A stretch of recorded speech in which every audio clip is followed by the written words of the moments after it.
assoiffé est capable de faire pleurer même Dieu.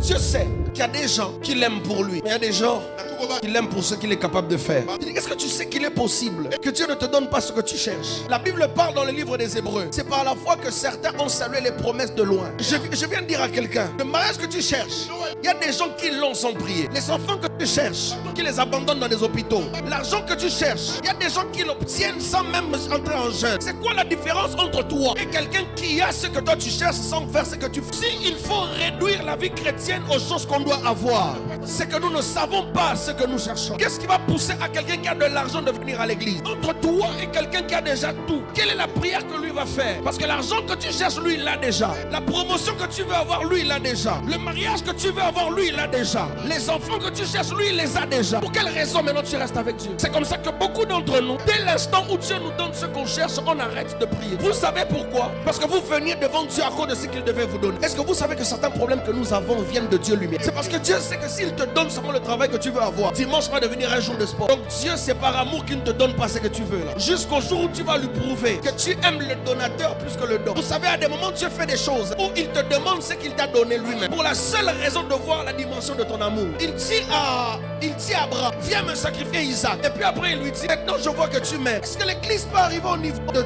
désirer Dieu? Quand tu as soif de Dieu, tu commences le culte avant le culte, pendant le culte et après le culte. Parce que ton attachement à Dieu n'a rien à voir avec ce que quelqu'un peut faire. La Bible dit dans Luc chapitre 10, du 38e au 42e verset, que Jésus entre dans la maison de Lazare. L'autre, Marthe vient. La Bible dit que Marthe a commencé à chercher à le servir. Marie s'est assise à ses pieds. Plus tu es proche de Dieu, tu peux écouter le cœur de Dieu. L'intime de Dieu connaît le cœur de Dieu sans que Dieu ne parle. Écoutez-moi, bien-aimé. Jésus entre dans la maison d'un publicain.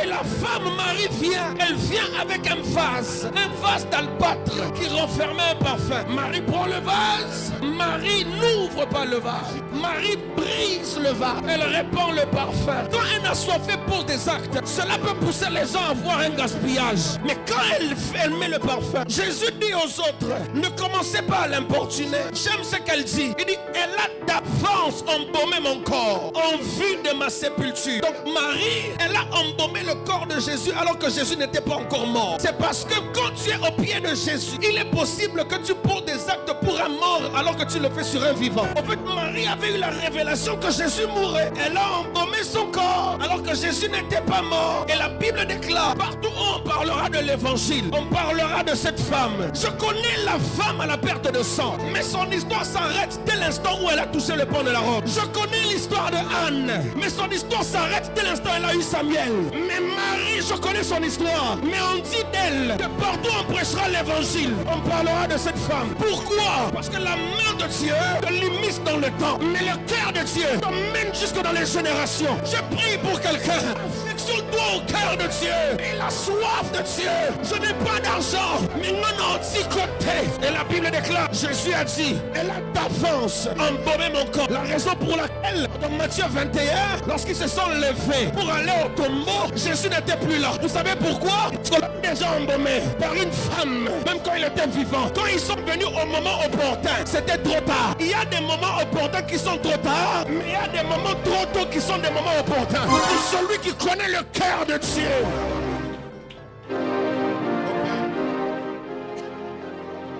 La Bible déclare que cette femme était au pied de Jésus. Et je vois dans Jean chapitre 11, quand vous lisez le verset 21, Lazare est mort. La Bible déclare que Marthe est venue. Elle a dit à Jésus, si tu n'eusses pas été ici, mon frère ne serait pas mort. Jésus a dit, ton frère va ressusciter. Marthe et Jésus ont commencé à parler d'un discours de l'éternité. Alors Marthe va dire à Marie, le maître est là. Marie se lève, elle vient vers Jésus. Dans Jean 11, 32, elle dit à Jésus les mêmes phrases que Marthe avait dit. Elle dit à Jésus, si tu n'eusses pas été ici, mon frère ne serait pas mort. Et Jésus pleura. Pourquoi Jésus a réagi lorsque Marie a parlé, mais n'a pas réagi lorsque Marthe a parlé? J'aime ce que je vais te dire. La Bible déclare que lorsque Marie est venue vers Jésus, elle s'est jetée au pied de Jésus. C'est pourquoi elle s'est jetée au pied? Parce qu'elle a rappelé à Jésus, c'est à ses pieds que j'étais venu quand j'étais venu chez nous. Deuxièmement, c'est à ses pieds que j'avais jeté le parfum. Parce qu'il est impossible que Dieu soit en train de rire lorsqu'un assoiffé est en train de pleurer.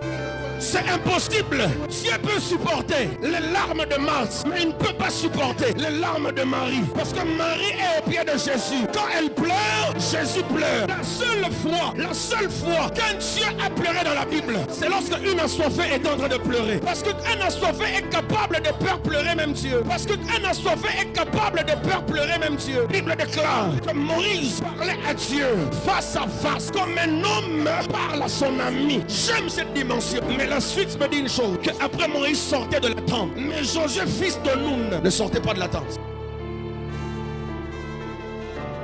Je célèbre la dimension de Moïse. Il parle à Dieu. Mais quand il sort, Josué ne sort pas. Je ne sais pas ce qu'il dit, mais il est là. Son maître est parti, mais lui reste là. Parce que Moïse était devant Dieu pour le peuple. Et Josué était devant Dieu pour Dieu. C'est comme ça que vous allez voir que lorsque Josué il est en train de voir la bataille en train de s'avancer, il dit au soleil, soleil, arrête-toi.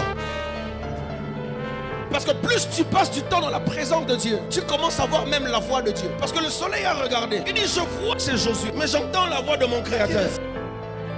Je vois Josué, mais l'ordre que j'entends dans ce qu'il dit, c'est la voix que j'ai entendue le 4e jour de la création. Josué a dit, soleil, arrête-toi. Et j'ai dit à Josué, dans mes cours de géographie, on nous a appris que c'est la terre qui tourne autour du soleil. Donc cela veut dire que Josué a fait une prière non intelligente. Mais Dieu l'a écouté quand même. C'est pour dire que tu peux dire à Dieu, la papa, Dieu va écouter quand même. Tu peux parler à Dieu avec des imperfections, Dieu va t'écouter quand même. Paul a dit, je porte sûrement les marques de Christ. Peu